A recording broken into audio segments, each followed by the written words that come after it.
কিশোরগঞ্জের নদীগুলোর পানি বাড়লেও এখন পর্যন্ত কোথাও বন্যা দেখা দেয়নি। সবগুলো নদ-নদীর পানি বিপদসীমার নিচ দিয়ে প্রবাহিত হচ্ছে।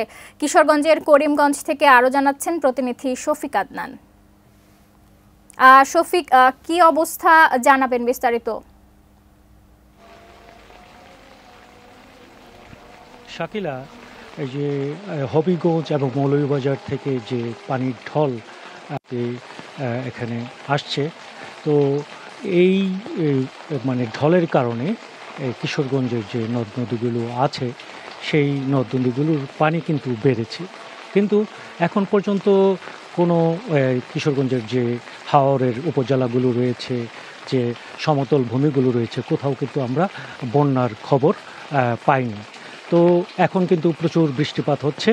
এখানে আমরা খোঁজ নিয়ে জেনেছি যে হাওরের যে খালিয়াজুড়ি পয়েন্ট যেটি আছে, সেখানের ধনু এবং বৌলাই নদীর পানি 11 সেন্টিমিটার বেড়েছে, এবং ইটনাবাজার এলাকায় এই যে ধনু বৌলাই নদীর যে আছে সেখানেও 11 সেন্টিমিটার বেড়েছে। আর ভৈরব বাজারের যে পয়েন্ট আছে মেঘনা নদীর, সেখানে 12 সেন্টিমিটার পানি বেড়েছে।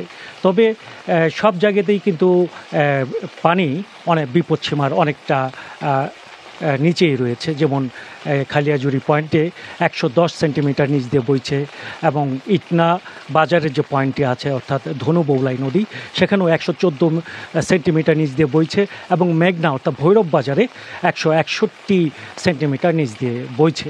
তবে আমি কথা বলেছিলাম যে কিশোরগঞ্জের পানি উন্নয়ন বোর্ডের নির্বাহী প্রকৌশলী মোহাম্মদ মতিউর রহমানের সঙ্গে। তিনি আমাকে যেটি জানালেন, যদি এই পানি আরও বাড়তে থাকে, আরও বেশি আসে, তাহলে কিশোরগঞ্জের যে অষ্টগ্রামের কিছু নিচু অংশ আছে, মিটামনের নিচু অংশ আছে, এবং বাজিতপুরের কিছু এলাকায় বন্যা হতে পারে। তবে বড় কোনো বন্যা কিন্তু কিশোরগঞ্জে হবে না বলে তিনি আমাকে নিশ্চিত করেছেন। তো শাকিলা, এই ছিল কিশোরগঞ্জের সার্বিক বন্যা পরিস্থিতির খবর।